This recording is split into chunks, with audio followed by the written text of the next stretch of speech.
Hello, good afternoon, and welcome you to this show this afternoon. Today, I want to look at the current revocation of the bail granted to pro-democracy campaigner and revolutionary comrade Omoyele Sowore. We are all aware of what is currently going on. There is a case between him and DSS. The DSS is prosecuting a case on behalf of the President of the Federal Republic and the Commander-in-Chief of the Armed Forces, President Tinubu, and on the ground that should record him criminal. And the case has been ongoing. There have been some back and forth. There's this particular judge who is still in the eye of the whole matter now. That judge actually asked, at the time, asked Sowore'S lawyer to kneel down like a primary school pupil or a nursery and primary school pupil, which the lawyer declined.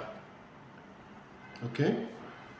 And now, as we speak, he has revoked the bail granted to Sowore on the ground that Sowore was absent from court at the time. At the time, he was supposed to be present at the court, but it was all a procedural twist.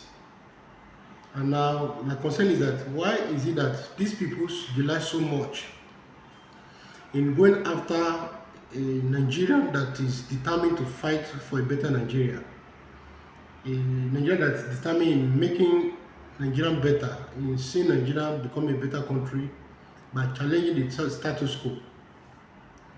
Why is it that they are so comfortable going after this man instead of tackling the problems that confront us on a daily basis? The problem of insecurity is on the top now, it tops the list. Our economic woes, a country where the economy is oil-based, yet few people in the oil sector, okay, amass the wealth to themselves, pocket the money as as much as they want. The leaders of the country, so-called leaders in the country, do not see this. The banditry, the terrorism, the lives that have been lost on a daily basis, they do not talk about this. But they are so delighted in going after people who raise their voice to say we cannot continue in this way. People who raise their voice, people who put their life on the line to challenge those who are saddled or those who saddle themselves, if you understand the language, because these are people who were never voted, were never selected. Most of these people, including some, perhaps some judges, pay their way through to wherever they are today. And so some of them can be high-handed. They can abuse the power. He applied to the cause that he will not be available on the next sitting. And from my understanding, if you apply to court that you will not be available for the next case, for the next sitting, you have to wait for reply from the court. The court has to reply you whether they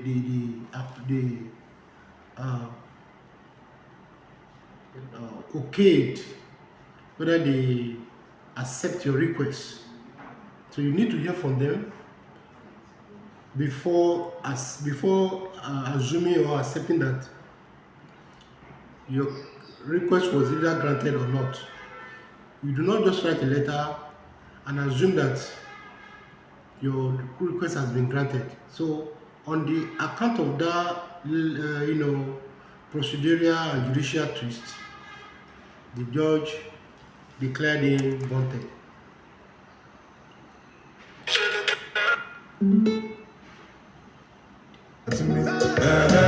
The judge declared him wanted simply because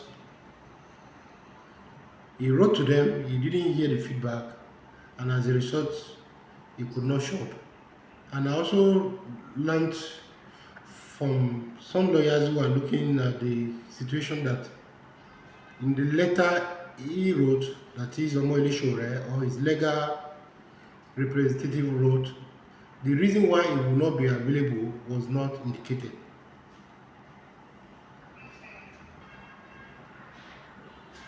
So the name of the justice that revoked Omoyele Sowore's bail is called Umar Muhammad. Umar Muhammad. I'm sure a lot of revelation will be coming up in the course of time about him. Is he also a right judge? Is he also 100% without any uh, question? I'm sure we'll get to know more about him. And I also wanted to listen to Omoyele Sowore briefly. Himself has spoken about A lot of people have been reaching out to me since morning regarding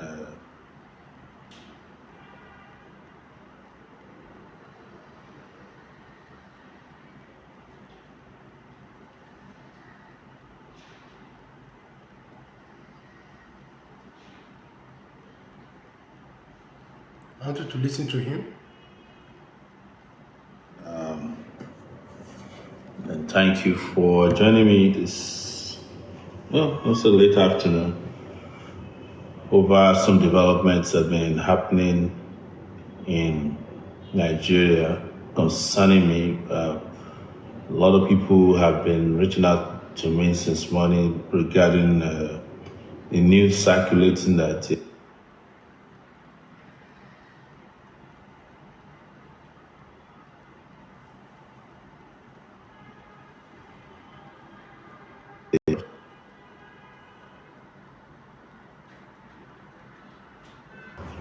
also late afternoon over some developments that have been happening in Nigeria concerning me. A lot of people have been reaching out to me since morning regarding the news circulating that a federal high court judge in Abuja revoked a bail I was granted and asked that I been declared wanted, arrested, hunted down, whichever way you want to put it, and be put in prison pending the hearing of the case that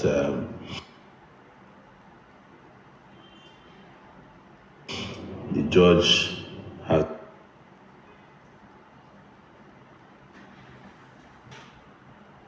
has been battling with since last year.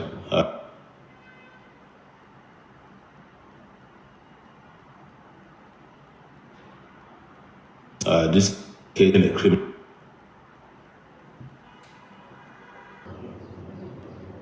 Yes, good evening, ladies and gentlemen.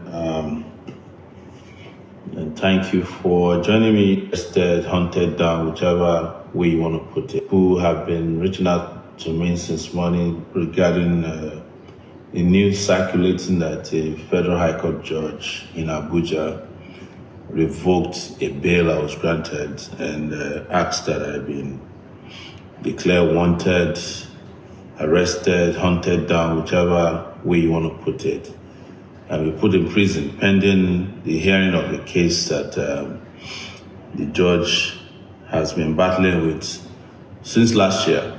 This case in a criminal, and which I have never recanted. As soon as that speech was made, they came after me. But they have been after me for a long time before then, as you all are aware. In 2005, I was arrested 5 different times by the Inspector General of Police at that time, who was Tinubu right-hand man, Kayode Egbetokun, who is now retired or kicked out of office. And so on several occasions, he accused me of all kinds of cybercrime offenses. and tried to put me in prison. In fact, on one occasion, he got me arrested and put in prison for 4 days at Kuje prison because I participated in the protests asking for the release of Nnamdi Kanu. And ever since then, they've been looking for ways to put me away. Initially, their plan was to even ensure that our party, the African Action Congress, did not have a primaries with my presence. So they've been using this judge, Justice M.G. Umar, to intensify that effort. And I've resisted them all along, and I continue to resist them. And I just want to ask Nigerians not to be worried about me. Don't cry for me. And nothing is new here. Nothing is new concerning me, and nothing is new concerning people in this position that I occupy today. And I consider it a privilege that we are a people desirous of freedom and that deserve freedom, and that we should not be governed by this kind of people. I'm very serious about it. That I've never missed word about it, that these are the wrong calibers of people to govern a country, because they don't have their priorities right, they don't have moral compass, they have no competence, they have no ideas, they have no ideals. And if that is the case, some people must stand up to them. And like I said, I'm happy that I'm in a position to stand up against the Bola Tinubu regime. I'm happy that I stood up against Babangida. I'm glad I stood up against Abacha. I stood up against Shoneko. I stood up against Abdul Salami. I stood up against Obasanjo. I stood up against Yaradua, even though his tenure was short. I stood up against Jonathan. I stood up against Buhari solidly. And I'm standing up against Bola Ahmed Tinubu, who is Nigeria's so-called current president. These people are the most nonsensical human beings any nation could have. In no nation, and I mean it, no nation, even if it is the last time you hear from me, put it on record, no nation should have this kind of people govern them. These people are the dregs that any society should never tolerate. And whenever you have people like this at the top, everything will be rotten to the bottom. Now, to the reason they declared me wanted, they have been fighting very strongly to put me in prison, and I've been fighting them in court, and I appear in court every day, even though it is mostly inconvenient. I was supposed to have returned to the US January of 2025. They arrested me, claiming that I filmed some policemen collecting bribe on the way to the airport. They arrested me because I said Egbetokun does not deserve to continue to be Inspector General of Police. They arrested me because I led a protest to help policemen get better pension, gratuity, and better condition of service. They arrested me because I accompanied a copper, right, to go out there and defend herself, which led to youth coppers today receiving 77,000 naira as allowances per month. They arrested me for speaking up. They arrested me for everything. They arrested me for even publications that are out there on Sahara Reporters. They arrest me for things I say on Facebook. They arrest me for things I say on Twitter. They arrest me for things I say on Instagram. They arrest me for posts I make everywhere. They arrest me for going to rallies. They arrest me for standing up and marching peacefully. A few days ago, they shot at me at close range. The tear gas almost took my life. So this Justice M.G. Umar was a person that was their last. Before him, there was a Justice Liman, who was the one who seized my passport as a condition for bail and held the passport for a year, so that I will not be able to return to the US since 2025 January. I eventually got that passport back, I think this year. So when this case came up, I showed up, and the DSS wrote to me that I should pull down my post. They wrote to Twitter, they wrote to Facebook. Facebook eventually connived with them. Twitter was indifferent, but they didn't take down my post. I mean, my post. I don't know if Facebook has taken down my post, but Facebook sided with the Nigerian government against me. So I kept fighting. And when it got to a point where we realized that this judge wasn't doing justice, it's not as if there's anyone that does, but some of them at least will pretend. This one wasn't pretending. I decided that I would ask the judge to recuse himself because he was complaining that the only witness the DSS presented, one Osike, that were interrogating him and cross-examining him too much, and that was Paula. And I said, my lord, how's that your business?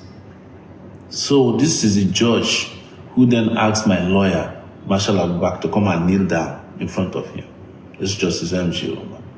So after he did that, we decided that we'll file for a no case submission. We filed, he dismissed it.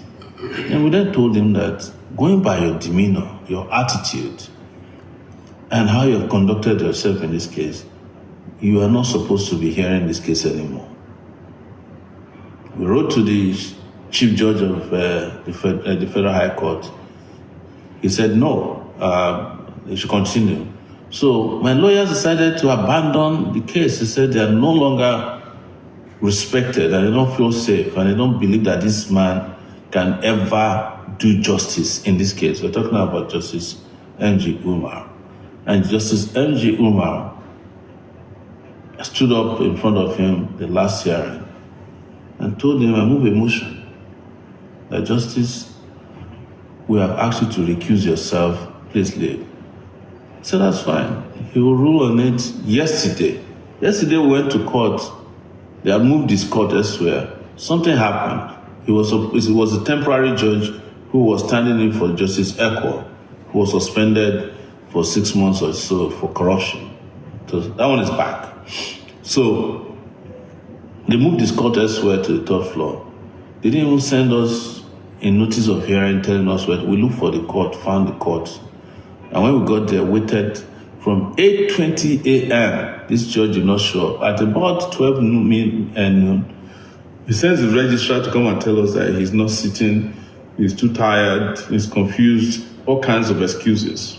That because he's been moved to a new court. So we decided that we're going to let him know that he should give us a new date. We told the registrar that I don't have a lawyer. I'm going to Lagos to look for a new lawyer. Luckily enough, I found a new lawyer who wanted to meet. So we applied to him officially and filed for a new date. Because one of the things he's been doing is to make sure that he doesn't give us long adjournment. And we're fine with it. But we have a right to prepare to defend myself. So they saw the application and still went ahead and searched today, knowing that I was not in town because I had already left. He even admitted in his open court that I applied for a new date but that he cannot give a new date because I didn't show up. How will I show up when I already applied for a new date? The last time we appeared before him, we told him to give us a date in July. He refused. Now, upon revoking my bail, he now gave a date in July 27. The idea is that if I get arrested or detained, I will now be in prison until July 27 to hear my case. And within that period, the party that nominated me as a presidential candidate will not be able to upload my name because I'm one of the people who have to upload my name on the INEC portal. That's a strategy, just a simple, poor, outdated strategy of exclusion. They want to put me away, and they're using the boy at the DSS, Tosin Ajayi, who is a lapdog now. And I've told that one several times because he has sent people to me that we should be friends. I said, I don't want to be your friend. Tosin, you are hearing me? I don't want to be your friend. I know your history. You started in the University of Benin masquerading as a student before you became the DSS director. But you are not going to be the first DSS director. Every DSS director that came before you that did evil visited them. The one that now became the ambassador to the US, Kayode Areh, You know, he was a henchman to Obasanjo. There was a time they threw out his properties on the street. He called me to help him report it that they have thrown him out of his house. I think Tinubu is now doing, what's it called, rehabilitation for him. You know, I'm not wishing you evil, but if you do evil to the people of Nigeria because you have a position as a TSS director, evil will visit you. The one before you, what's it called, Bichi, who I call son of a bitch, to his face when I was detained for 5 months. I told him that his life will end in misery. You know how much his son stole from him because you were helping his son to recover the money. I'm asking you, Tosin Ajayi of DSS. It's a temporary position. One of these days you will find yourself out of that place. But for betraying your country and the citizenry for a pot of porridge, for loyalty to a drug lord, you are going to suffer the consequences. No question about it. Even if I die, you will still suffer the consequences, and wherever you hide, you will be found. That much I can tell you. It's not a threat. It's a statement of historical fact. I'm referring to the DSS DG who was asked to initiate this, and the people who are asking you to do it will abandon you. You saw my encounter with El Rufai at the Federal High Court. You saw my encounter with Malami at the Federal High Court. It's the same thing. I remind them, we have been around for a long time, Tosin. I was a student at the University of Lagos. All the registrar, VC that expelled me, they are nowhere to be found today. That's the truth. So do whatever it is that you can do while you think you have power. But the consequences are coming. And it's not going to be too far. It is before that some of these consequences come too far. You know, the consequences that was to happen to the people that killed Delegiwa, they thought it won't happen. Babangida is suffering it. Akilu is suffering. All the people that did it are suffering. Everybody that betrayed their own people because they think they have power, they have suffered and they will suffer it. And I'm not doing it out of any worry or angst. I'm just reminding you. And I'm reminding the Nigerian people now that this has happened before and more of this will happen again. But most importantly, we must understand that these people can be defeated and we must work to defeat them. And we have an opportunity now to bond together and defeat them. They might distract you. They might sell all kinds of snake oil to you. They might try to make you feel like they're in control. They are not in control. It is you, the people of Nigeria, that's in control and that should be in control. I'm not going to be the first person to oppose or confront oppression. And this is not the first time I will do it. And I don't know for how long it will work. But one thing I'm certain about is that, and this is this, there's no oppression or repression that's ever defeated a just cause. And this is a just cause. It's a just cause to not allow people like Tinubu to continue as a leader or the president of a country of 200 million people called Nigeria. It's not right in the first place to have allowed people with criminal records, people who have sold drugs, killed people, assassinated, opponents, destroyed businesses, destroyed families, to lead countries. Because the moment you do that, the country starts to collapse from that day. And this is a warning that's been given to you, the people of Nigeria, and the citizens of that place and humanity, that they mean nothing good for you. You see what they're doing to the country. You see how nobody's safe except themselves and their families. And that's why I can stand up here, no matter how long it takes. Look, they can arrest me tomorrow and take me back to prison on the 27th until the end of the election. It will not change, it will not delay their day of judgment. And that's what I'm here to tell you, that please, if you have heard the news, don't worry. If you have not heard, now you've heard. But as a people and as compatriots, we must stand together and fight these people. And I'm here to fight and fight until we win. That's been my position. So that's what I wanted to reach out to you guys for, and just let you know that I'm standing very strong, and to also reach out to a lot of people who have reached out to me all day long to say, what's this again? Yes, it is what it is, but it's nothing new, and it's nothing to worry about. Just calm down, but continue. All right, this video is a little bit long, just because I want to integrate what you already said about the issue into this video. But I'm sure you will like it. So please, I want you to share my video, let it go far and near, like, comment, engage it. And it's all about for freedom. It's all about for our fight. It's all about for the struggle. If you are in for the struggle for the liberation of Nigeria, you have to engage this post. You have to join us in this struggle, and we are going to win. Together we will win. Thank you.